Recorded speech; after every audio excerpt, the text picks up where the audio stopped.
Hello दोस्तों, hope you all are doing good. तो आज के वीडियो में हम बात करेंगे terms related to judiciary. I hope कि आप अपनी तैयारी अच्छे से कर रहे होंगे। तो इससे पहले हमने रिट्स ऑफ इंडियन कॉन्स्टिट्यूशन पढ़ी थी और उन 5 रिट्स को हमने अच्छी तरह से समझा, और ये भी हमने देखा था कि किस तरह से सुप्रीम कोर्ट किस आर्टिकल के अंडर रिट को कमांड दे सकता है और इशू कर सकता है, और इसी तरह से हाई कोर्ट भी कैसे और किस आर्टिकल के तहत रिट को इशू कर सकता है। आज हम टर्म्स का पहला टॉपिक पढ़ेंगे, जिसमें मैं आपको ऑलमोस्ट 600 से ज़्यादा टर्म्स कराऊंगा और साथ ही साथ मैं एब्रीविएशंस भी कराऊंगा और कम्युनिकेशन पे भी हम बात आगे करेंगे। तो ये 10 मार्क्स आपके लिए बहुत इजी होने वाले हैं, क्योंकि इसमें बहुत बेसिक क्वेश्चंस पूछे जाते थे। अगर आपने लास्ट टाइम पेपर देखा होगा तो बहुत ही ज़्यादा इजी था। इसके साथ साथ आपको 3 अहम कंपोनेंट्स है इसमें, इंग्लिश है, कंप्यूटर है और करंट अफेयर्स है। और अगर आप करंट अफेयर्स प्रिपेयर करना चाहते हो तो मैं करंट अफेयर्स भी आपको एक मैराथन में जनवरी से लेकर मई तक दूंगा, वो जल्दी मैं अपलोड करूंगा। इसके बाद मैं मई के बाद monthly hand written current affairs भी इस चैनल पे अपलोड करूंगा। कंप्यूटर के मैंने अभी तक 7-8 लेक्चर्स अपलोड किए हैं with one liners, PYQs and MCQs। अगर आप कंप्यूटर यहाँ से पढ़ोगे तो आपको कहीं जाने की ज़रूरत नहीं पड़ेगी। तो चलिए अब हम स्टार्ट करते हैं आज का लेक्चर। तो आज की हमारी पहली टर्म है एक्सेसरी। एक्सेसरी किसको कहते हैं? देखिए, मैंने जो लिखा है इसको मैं सिर्फ आपको बताऊंगा ताकि आपको समझ आ जाए।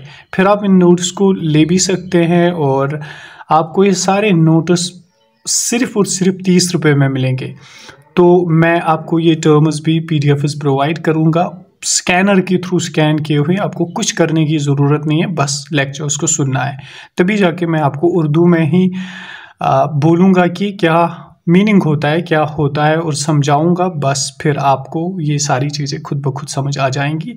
लेकिन रीडिंग के लिए आप इन PDFs को ले भी सकते हैं। तो 30 रुपीज़ में आपको सारे PDFs मिलेंगे, और जिसकी कोई भी फाइनेंशियल इशू होगा उसको फ्री ऑफ कॉस्ट भी मैं ये सारी नोट्स प्रोवाइड कर सकता हूँ।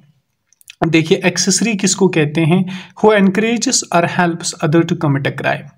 फॉर एग्जाम्पल, 2 बंदे यहाँ पे बैठे हुए हैं, पर्सन A और पर्सन B। पर्सन A ने इसको कहा पर्सन B को कि किसी को मारो। इसने इसको क्या किया? इसको एनकरेज किया, खुद नहीं किया बल्कि इसको एनकरेज किया कि आप इसको मारो। तो इसको कहते हैं एक्सेसरी। एक्सेसरी मतलब टाइप ऑफ हेल्पर होता है कि जिसकी प्रॉपर इन्वॉल्वमेंट किसी केस में ना हो, किसी लड़ाई में ना हो, लेकिन उकसाया जाता है, दूसरे को उकसाता है कि आप ये काम करो। इसको एक्सेसरी कहते हैं। नंबर 2 पे आता है अकम्प्लाइज। अकम्प्लाइज कहते हैं वो पर्सन होता है जो पार्ट लेता है, जो हिस्सा लेता है किसी क्राइम में। फॉर एग्जाम्पल, यही A और B की हम एग्जाम्पल लेंगे। A और B क्या कर रहे हैं? दोनों को, मिसाल के तौर पे इस B को किसी के साथ दुश्मनी थी, पर्सन थर्ड के साथ दुश्मनी थी। अब A ने इसको हेल्प किया कि हाँ ठीक है, हम दोनों साथ में मिलकर इसको मारेंगे। तो इसको कहते हैं अकम्प्लाइज, जब टेक पार्ट लेता है किसी जुर्म में या किसी क्राइम में या किसी झगड़े में, तो इसको कहते हैं अकम्प्लाइज। इसके बाद वाला आता है accused person. Accused person, convict और एक एक्विटल। इन तीनों टर्म्स को हम एक साथ समझने की कोशिश करेंगे, क्योंकि तीनों एक साथ है, सेम है। फॉर एग्जाम्पल, यहाँ पे एक बंदा है, उसका नाम है जॉन। एग्जाम्पल उसको काफ़ी गौर से सुनिए, आपको ये चीज़ें क्लियर होंगी, अदरवाइज आपको ये चीज़ें समझ नहीं आएंगी। जॉन बंदा है, इसने क्या किया? इसने अभी तक कोई जुर्म नहीं किया। फॉर एग्जाम्पल, इसने कोई क्राइम नहीं किया, लेकिन यहाँ पे इनका गांव है जिसका नाम है, मिसाल के तौर पे इनका इनके गांव का नाम है विटल विलेज। ठीक है, विटल विलेज। इस विटल विलेज में क्या हुआ? इसमें एक लड़ाई हो गई, एक झगड़ा हो गया। तो जॉन को पुलिस ने सस्पेक्ट की बुनियाद पर उठाया, शक की बुनियाद पर उठाया, कहा कि ये शायद इसमें एक मास्टरमाइंड हो सकता है या इसके पीछे इसका हाथ हो सकता है। तो पुलिस ने इसको सस्पेक्ट के बुनियाद पर, याद रखे, शक की बुनियाद पे जब उठाया, उसको हम कहेंगे accused person, right, accused person. फिर क्या हुआ? फिर जॉन को जब पुलिस ने अपनी कस्टडी में ले लिया, आपको पता है 24 आवर्स में इसको जज के सामने पेश करना पड़ता है। जब हमने हैबियस कॉर्पस पढ़ा तो उसमें हमने देखा कि 24 आवर्स में इस बॉडी को जज के सामने पेश करना पड़ता है। अब जज जब इसकी तहकीकात करेगा, इसको सुनेगा, एविडेंस उसको देखेगा, तो अगर जज ने इसको करार दिया कि हाँ ये गुनाह इसी ने किया, तो उसको हम कहेंगे कॉन्विक्ट, यानी ये गिल्टी फाउंड हो गया, यही गुनाहगार साबित हो गया कि इसी ने ये फसाद करवाया इस विटल विलेज में। लेकिन अगर जज ने एविडेंसेस देखने के बाद, सब कुछ देखने के बाद उसको लगा कि नहीं इसने कुछ नहीं किया, तो उसको कहते हैं एक्विटल। एक्विटल मतलब बाइज्जत बरी करना या बाइज्जत रिहा करना। एक्विटल क्या होता है? ये कंक्लूजन होता है जज का कि इस पर्सन ने कोई गुनाह नहीं किया। क्या आई होप कि आपको एक्यूज्ड पर्सन, कॉन्विक्ट और एक्विटल समझ आया होगा। तो चलिए आगे हम देखेंगे अब एक्नॉलेजमेंट किसको कहते हैं। देखिए एक्नॉलेजमेंट होता है वो स्टेटमेंट ऑफ एक्सेप्टेंस।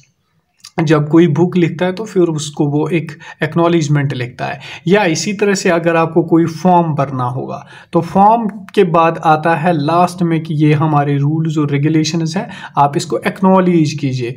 फिर वहाँ पे ऐसी टिक करनी पड़ती है, तब जाके आगे हम जा सकते हैं। तो इसको कहते हैं एक्नॉलेजमेंट, यानी आपको कुछ चीज़ एक्सेप्ट करने के लिए देना पड़ता है। इसके बाद अबस्कंड। एबस्कंड किसको कहते हैं? एबस्कंड उर्दू में बगूड़े को कहते हैं। बगूड़ा मतलब वो पर्सन, फॉर एग्जांपल अब कोई पर्सन, यही जॉन अगर अब क्या बना, कॉन्विक्ट बना, ठीक है, कॉन्विक्ट बना, तो जॉन जब कॉन्विक्ट बना यानी ये अब ये गिल्टी, इसको कोर्ट ने कहा कि हाँ इसी ने जुर्म किया है, फिर इसको छोड़ दिया गया है बेल पे, राइट। बेल क्या होता है वो हम आगे देखेंगे, लेकिन यहाँ पे थोड़ा सा मैं इशारा करूँगा।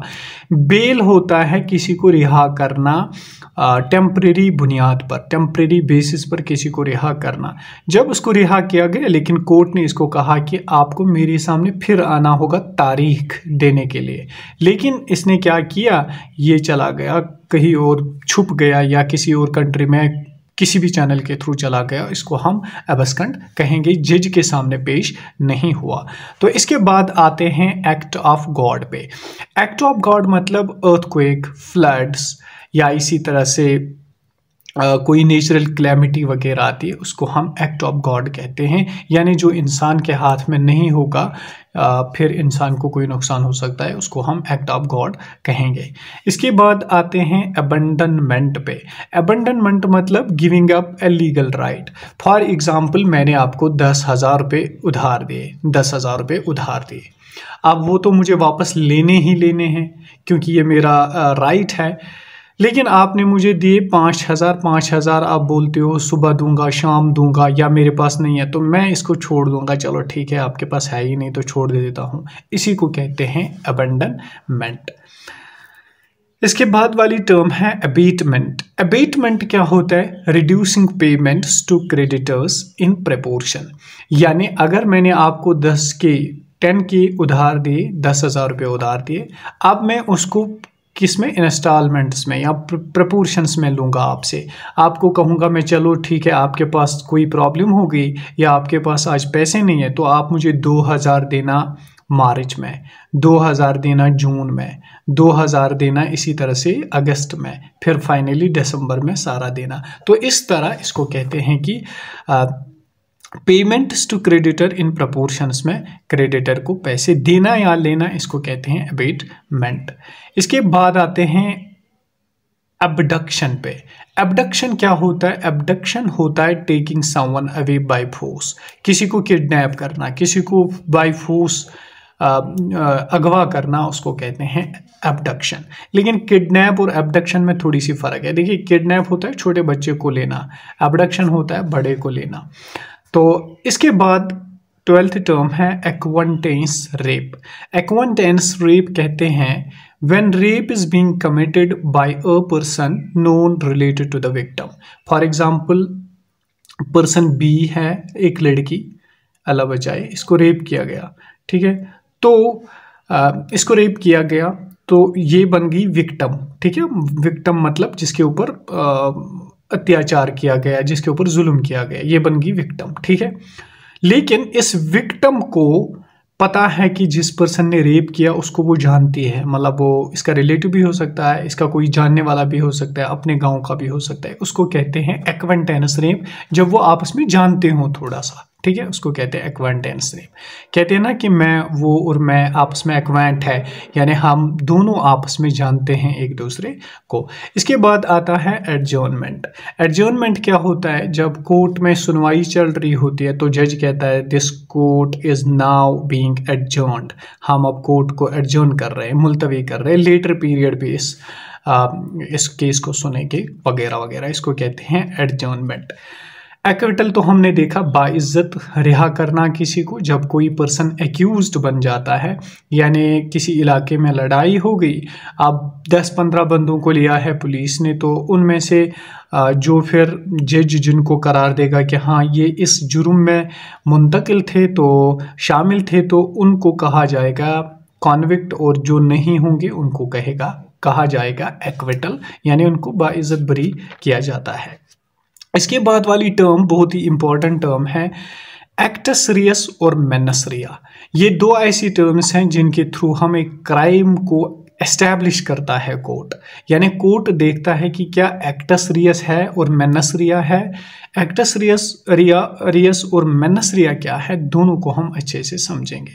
देखिए, एक्टस रियस होता है फिजिकल एलिमेंट, मेनस रिया होता है मेंटल एलिमेंट। फॉर एग्जाम्पल, एक इंसान ने दूसरे इंसान को मारा, पर्सन ए ने पर्सन बी को मारा, मर्डर किया, मतलब मर्डर नहीं, इसको कत्ल किया, ठीक है, कत्ल किया, मर्डर। और फिर जो होता है कि किसी को अचानक मारना वो एक अलग चीज़ होती है, लेकिन मर्डर ऐसा होता है जिसमें कंप्लीट इंसान को प्लानिंग होती है कि हम इसको मार दें। तो इसने इसको अब मार दिया, ठीक है। तो कोर्ट क्या करेगी, कोर्ट दोनों देखे, कहेगी कि फिजिकल एलिमेंट तो इसमें मौजूद है। फॉर एग्जांपल, इसने इसको चाकू से मारा, वो तो फिजिकल एलिमेंट हुआ, एक्टस रिया हुआ। क्या मेनस रिया भी था?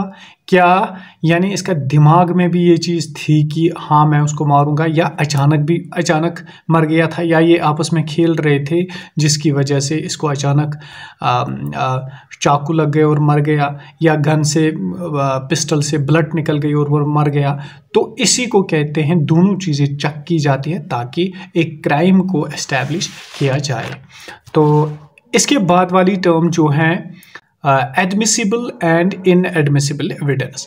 एडमिसिबल और इनएडमिसिबल एविडेंस क्या है, शॉर्ट में याद रखना है। एडमिसिबल कहते हैं उस एविडेंस को जिसको कोर्ट कबूल करे, इनएडमिसिबल जिसको कोर्ट ठुकराए कि ये एविडेंस काबिल कबूल नहीं है। Simple as anything. इसके बाद है एडजुडिकेशन। एडजुडिकेशन क्या है, ये एक ऐसी लीगल प्रोसेस है of deciding a dispute between two or more parties by a competent authority। देखिए, मतलब दो बंदों के दरमियान झगड़ा हुआ, मिसाल पर्सन ए ने कहा पर्सन बी मुझे 2 लाख रुपए दे, मतलब इसने मुझसे 2 लाख रुपए दिए, ये अब वापस नहीं देता है। तो एडजुडिकेशन कहते हैं जब कोर्ट या कोई बंदा, एक कॉम्पिटेंट अथॉरिटी इसको फैसला करेगी, उसको कहते हैं एडजुडिकेशन। डिसाइड करेगी कि आप क्या करना है, कब इसको पैसे वापस देने हैं, उसको कहते हैं सिंपल में एडजुडिकेशन। इसके बाद एडजुडिकेटर। एडजुडिकेटर किसको कहते हैं, जो अब इस डिस्प्यूट को हल करे उसको कहते हैं एडजुडिकेटर। इसके बाद वाली टर्म है एडमिशन। एडमिशन होता है the acceptance of document, fact और statement by a party before the court. Admission होता है जब कोई एडमिट करे, माने, एक्सेप्ट करे किसी डॉक्यूमेंट को या किसी स्टेटमेंट को by a party before the court. यानी कोर्ट में 2 पार्टीज होती है। देखिए, एक पार्टी होती है जिसने केस किया होता है, दूसरी पार्टी होती है जिसको केस किया जा चुका हो, यानी जिसके खिलाफ मुद्दई और मुद्दई अला इनको उर्दू में कहते हैं। जब हम उर्दू टर्मिनोलॉजी पढ़ेंगे तब मैं अच्छी तरह से आपको ये चीज़ समझाऊं। 2 पार्टीज में से अगर फॉर एग्जांपल जज कहे कि क्या आपने इसको चोरी की, तो ये कबूल करेगा हाँ मैंने चोरी की, इसको हम कहते हैं एडमिशन सिंपली। इसके बाद वाली टर्म है एडवोकेट। देखिए, यहाँ पे हमें समझना होगा एडवोकेट क्या होता है और लॉयर क्या होता है, दोनों में क्या फ़र्क होती है।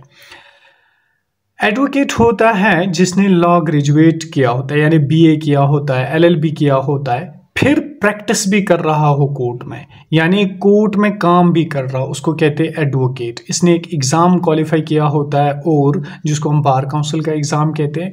लेकिन लॉयर कहते हैं जिसने सिंपली पढ़ाई की होगी, बस बीए या एलएलबी किया होगा लेकिन कोर्ट में प्रैक्टिस नहीं कर रहा होगा, उसको कहते हैं लॉयर।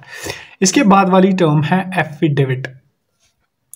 एफिडेविट किसको कहते हैं? देखिए, एफिडेविट एक डॉक्यूमेंट होता है। फॉर एग्जांपल, अगर आपको कोई कुछ सर्टिफिकेट बनानी होगी, फिर आपको कहेगा तहसीलदार साहब कि आप एक एफिडेविट लाओ।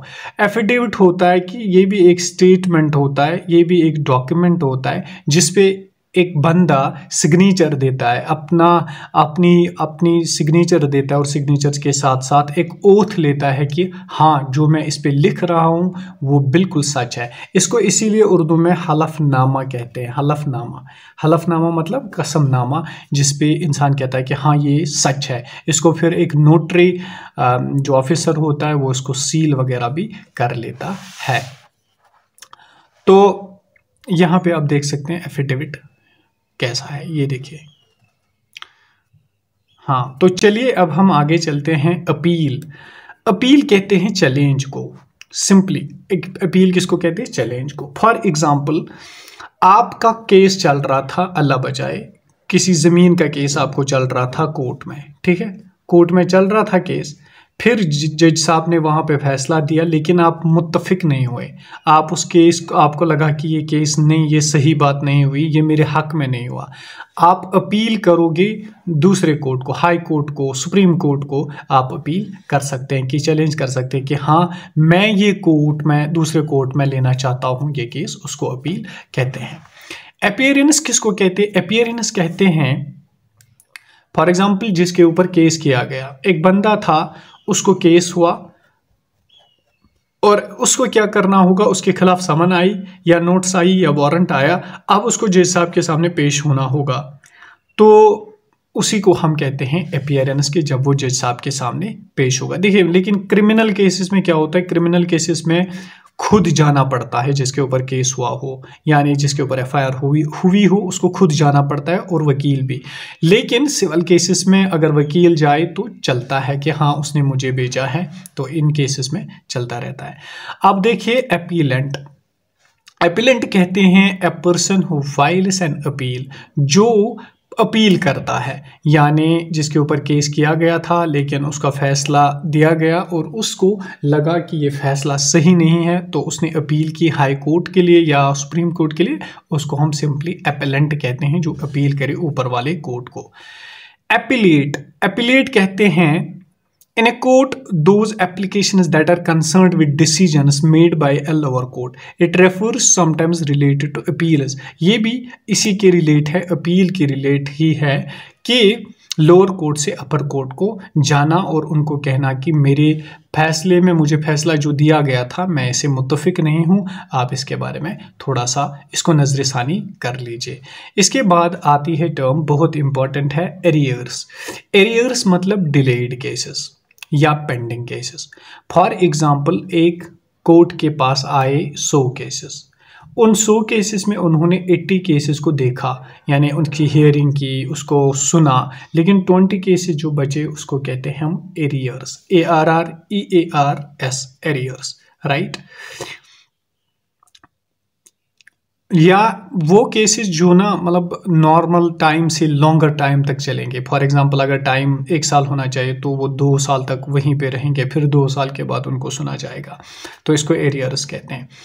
असॉल्ट किसको कहते हैं? असॉल्ट सिंपली एक थ्रेट होता है। फॉर एग्जांपल, आप चल रहे हो सड़क से, आपको कोई कहे कि मैं आपको मार दूंगा या मैं आपको कल नुकसान करूंगा, तो उसको कहते हैं असॉल्ट, थ्रेट करना किसी को सिंपली। लेकिन इसमें फिजिकल कंटैक्ट नहीं होता है, मतलब उसने आपको नहीं मारा, बल्कि कहा कि मैं आपको I will kill you tomorrow या I will kill you this day, तो उसको कहते हैं असॉल्ट।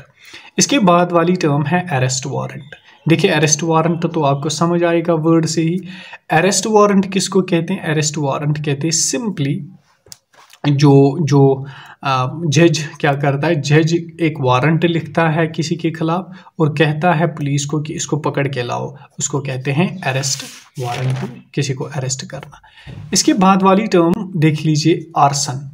आर्सन कहते हैं एक वॉलंटरी एक्ट है ये, आप बर्निंग किसी की प्रॉपर्टी जलाना। फॉर एग्जांपल ये यहाँ पे किसी का मकान है, कोई बंदा आ जाए, यहाँ से पर्सन ए आ जाए और वो उसको जला दे, क्या कर दे, इसको जला दे, इसी को, इस पर्सन ए को फिर हम आर्सन कहेंगे। इसके बाद अटैचमेंट। अटैचमेंट होता है सीज करना, मतलब प्रॉपर्टी को सीज करना, अकाउंट को सीज करना, या किसी और चीज़ को, प्रॉपर्टी वगैरह को सीज करना। क्यों बैंक वगैरह, बैंक अकाउंट को सीज करना किसी ज़िम्मन में। मैं आपको एग्जांपल यहाँ पे बताऊँ, मिसाल के तौर पे आप से किसी ने 10 लाख रुपए लिए, 10 लाख रुपए लिए, लेकिन अब वो देता ही नहीं है वापस आपको, तो वो आप जाओगे कोर्ट में, तो कोर्ट कहेगा कि इसकी प्रॉपर्टी को सीज करो, वो इसको दे दो, यानी क्रेडिटर को दे दो, और उसकी प्रॉपर्टी को सीज किया जाएगा, यानी उसकी प्रॉपर्टी को जब्त किया जाएगा। इसके बाद वाली टर्म्स जो है रिलेटेड टू बी है। अब देखते हैं रिलेटेड टू बी। बैकलॉग किसको कहते हैं? बैकलॉग भी कहते हैं कि अगर इंस्टीट्यूशन ऑफ केसेस, यानी ज़्यादा केसेस आ गए लेकिन डिस्पोजल हो गए कम। फॉर एग्जांपल मैंने एग्जांपल आपको दी, 100 केसेस अगर आ गए, इसको कहते हैं इंस्टीट्यूशन ऑफ केसेस, लेकिन इसमें से 80 ही केसेस या 70 ही केसेस डिस्पोज हो गए। डिस्पोज मतलब कंप्लीट हो गए, जिनकी हियरिंग हुई। बाकी 30 केसेस जो बचे उनको हम बैकलॉग बी कह सकते हैं, बचे हुए केसेस या फंसे हुए केसेस। इसके बाद आप देखिए बेल। बेल किसको कहते हैं? बेल कहते हैं temporary release of an accused person. किसकी? Accused person. For example court को अभी पता नहीं चला कि ये बंदा, जो पर्सन जॉन था, जॉन अब क्या इसने गुनाह किया है या नहीं, अब कोर्ट कहेगी कि इसको फिलहाल बेल दो। बेल मतलब इसको टेम्परेरी रिलीज करो, फिर ये हमारे पास आएगा, हम देखेंगे, उसी को कहते हैं बेल। बेल मतलब छुटकारा देना, जेल से किसी को निकाल देना। इसके बाद बेल हॉस्टल। देखिए बेल हॉस्टल क्या होता है?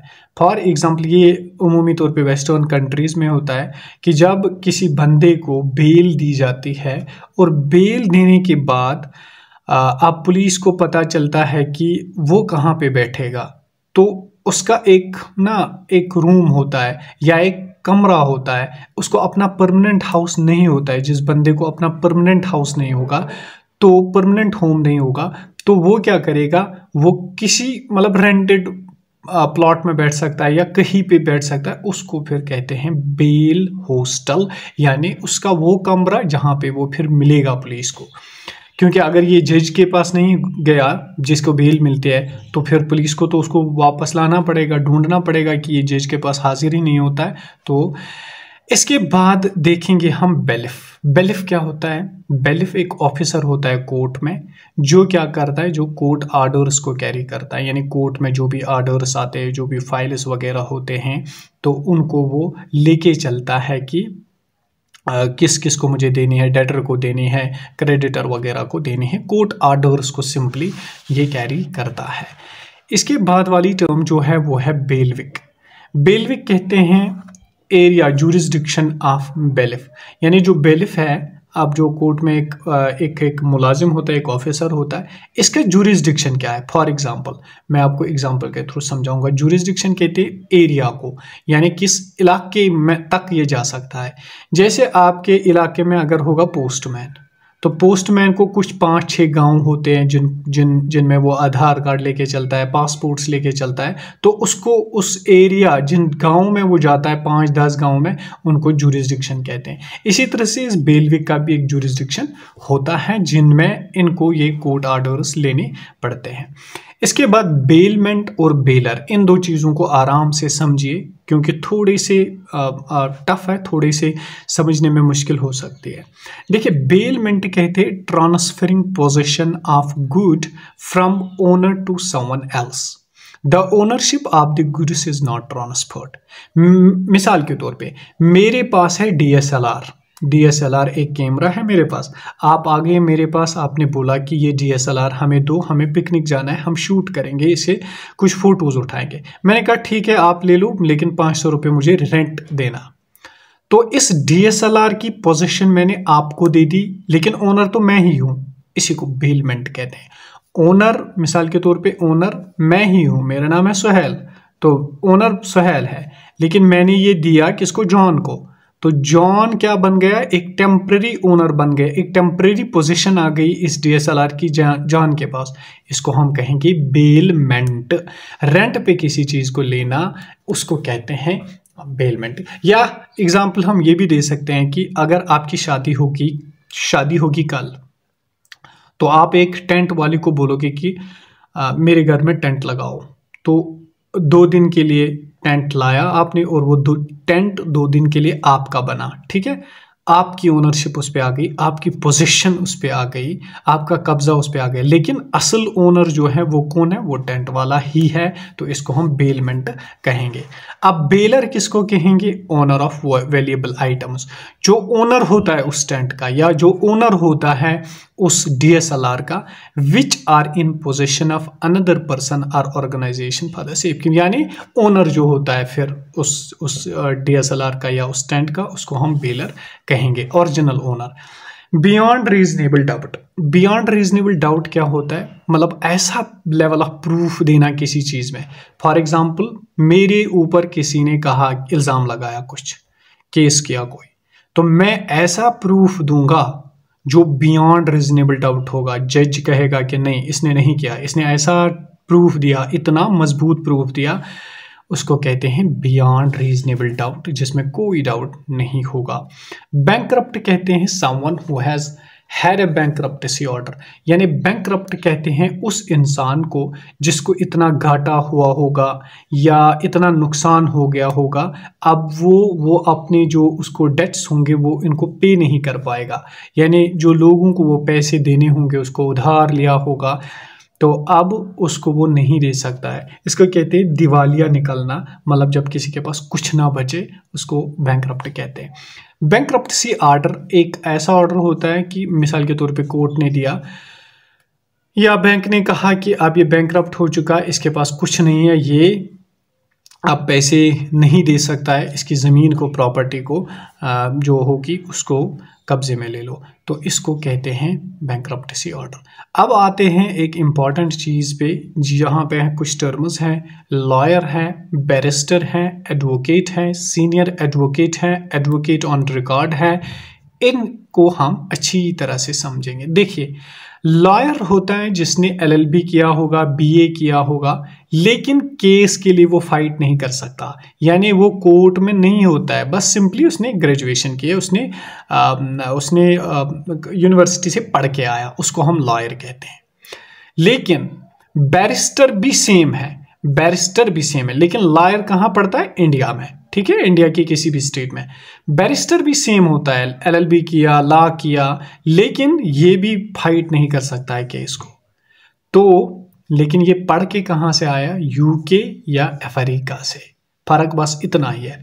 अब आते हैं एडवोकेट पे। एडवोकेट उसको कहते हैं जो केस फाइट कर सकता है, जो कोर्ट में लड़ रहा होगा, जो कोर्ट में होगा, उसने BA भी किया होगा, LLB भी किया होगा और केसेस को भी लड़ सकता है, उसको कहते हैं एडवोकेट। अब इसका क्या प्लस पॉइंट होता है जो उन दो में नहीं होता है, लॉयर और बैरिस्टर में? इसका प्लस पॉइंट होता है कि इसने एक और एग्ज़ाम पास किया होता है जिसको कहते हैं बार काउंसिल, यानी बार काउंसिल जो वकील एडवोकेट्स की, लॉयर्स की एक ऊपर वाला इंस्टीट्यूशन है, उसे वहाँ पे उसको सर्टिफिकेट मिली होती है कि हाँ he is able to fight a case. Senior advocate कहते हैं जिसको 10 साल हो गए अब लड़ते हुए, केसेस लड़ते हुए।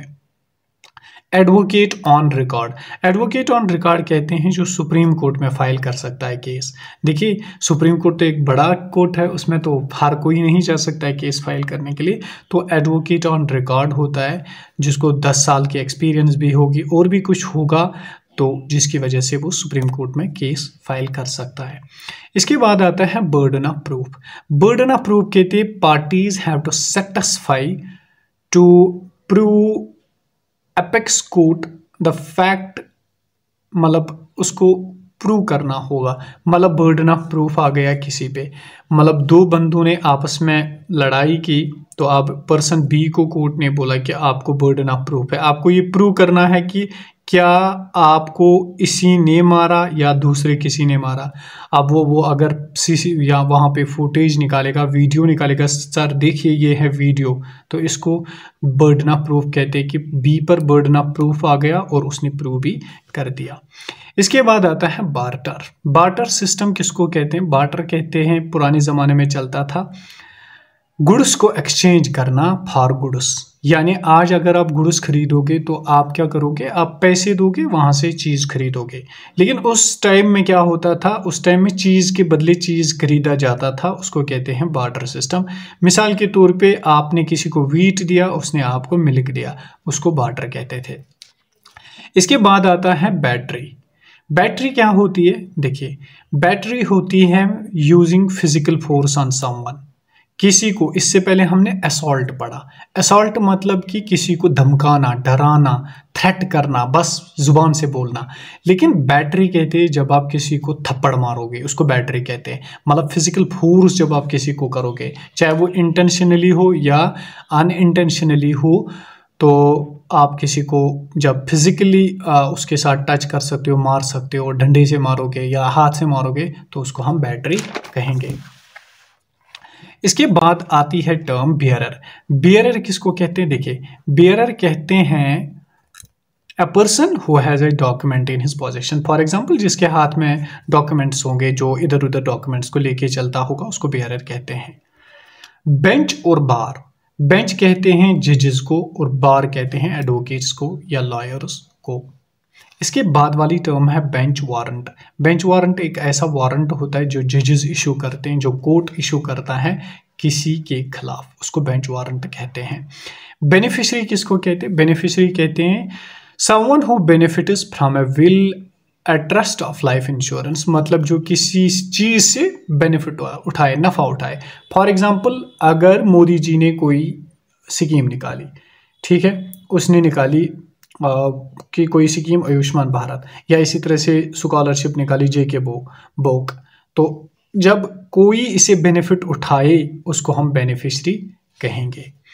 बाईगेमी किसको कहते हैं? डबल शादी करना, दूसरी शादी करना, अपनी बीवी को बिना बताए दूसरी शादी करना, उसको कहते हैं बाईगेमी। Bill of exchange. देखिए, बिल ऑफ एक्सचेंज क्या होता है? ये एक ऐसा डॉक्यूमेंट होता है, एक ऐसा रिटन ऑर्डर होता है जिसमें लिखा होता है कि ये पैसे मैं आपको इस टाइम पे दूंगा, इतना अमाउंट होगा। मिसाल के तौर पे आपने किसी को चक दे दी, तो कहा कि ये चक 10 तारीख को निकलेगी, इसमें 15,000 रुपये है, तो इसको कहते हैं बिल ऑफ एक्सचेंज। इसके बाद आता है बोनाफाइड। एक अच्छा टर्म है, रोज़मर्रा ज़िंदगी में हम इस्तेमाल भी कर सकते हैं इसको, स्कॉलरशिप्स के लिए या दूसरे पर्पज़ के लिए। तो बोनाफाइड क्या होता है? बोनाफाइड एक नॉन ऑब्जेक्शन सर्टिफिकेट होती है, NOC होती है। NOC नॉन ऑब्जेक्शन सर्टिफिकेट की एक इंस्टीट्यूट किसी स्टूडेंट को जब बोनाफाइड इशू करता है कि नॉन ऑब्जेक्शन सर्टिफिकेट, यानी हमें कोई इशू नहीं है, हाँ ये यहीं पे ज़ैर तालीम है, इसको जिस पर्पज़ के लिए ये सर्टिफिकेट ज़रूरत है, चाहे वो स्कॉलरशिप पर्पज़ हो, कोई और पर्पज़ हो, इसको वो दी जाए क्योंकि ये यहीं पे पढ़ता है। तो इसका क्या होगा? जेन्युइन, सिंसियर और गुड फेथ इसको कहते हैं। बोनाफाइड एक लेटन टर्म है। इसके बाद वाली टर्म है बॉन्ड। बॉन्ड किसको कहते हैं? बॉन्ड कहते हैं, ये भी एक रिटन प्रॉमिस होता है। फॉर एग्जाम्पल, आपने क्या किया, आपने किसी को 1 लाख रुपए दिया, अपने दोस्त को 1 लाख रुपए दिया, तो उसने क्या कहा, उसने एक डॉक्यूमेंट आपको दिया, एक रिटन प्रॉमिस दिया कि मैं आपको ये 1 लाख रुपए 10 जून को वापस करूंगा विद इंटरेस्ट 5%। मिसाल के तौर पे इंटरेस्ट लेना हराम है, तो इंटरेस्ट नहीं लेना चाहिए। तो उसने कहा, ये तो अब आती है ये टर्मिनोलॉजी में, तो हमें पढ़ाना है। 5% मैं आपको ज़्यादा दूंगा, इसी एग्रीमेंट को, इसी रिटन स्टेटमेंट को हम बॉन्ड कहते हैं। Breach of contract. Breach of contract क्या होता है? दो दोस्त, मतलब मेरा एक दोस्त है, उसका नाम है शाहिद। शाहिद ने क्या किया? शाहिद ने कहा चलो अब हम एक बिजनेस शुरू करते हैं। तो हम बिज़नेस शुरू करते हैं। मैंने कहा कौन सा बिज़नेस? उसने कहा सेब का बिज़नेस शुरू करें। मैंने कहा ठीक है। अब उसने डाले 50 लाख, मैंने डाले 50 लाख इसमें, ठीक है। 1 करोड़ हमने डाल दिया। ओहो, तो 1 करोड़ जब हमने डाला तो क्या हुआ कि उसने तीसरे दिन बोला कि मुझे क्या हुआ, मुझे घर वालों ने कहा कि एप्पल का बिज़नेस सही नहीं है, आप दूसरा बिज़नेस करो, इसलिए मैं नहीं कर सकता हूँ। तो उसने कॉन्ट्रैक्ट को तोड़ दिया। इसी को कहते हैं ब्रीच ऑफ कॉन्ट्रैक्ट, यानी वादा तोड़ना या बिज़नेस के लिए कोई वादा तोड़ देना। बर्गलरी क्या कहते हैं? देखिए, बर्गलर कहते हैं चोर को, बर्गलरी कहते हैं किसी की बिल्डिंग में परमिशन के बगैर जाना, दाखिल होना और वहां से सामान चुराना वगैरह वगैरह, चीज़ें चुराना या डैमेज करना या चोरी के पर्पज से जाना, उसको कहते हैं बर्गलरी, ठीक है। अब देखिए, अब आते हैं हम उर्दू टर्म्स पे। थोड़ी सी उर्दू टर्म्स हम यहाँ पे पढ़ेंगे, थोड़ी सी टर्म्स फिर आगे हम पढ़ेंगे। तो यह आई होप कि यहाँ तक काफ़ी है। नेक्स्ट वीडियो में मैं फिर से इंग्लिश टर्म्स लाऊंगा, फिर उर्दू टर्म्स हम एक ही लेक्चर में कंप्लीट करेंगे।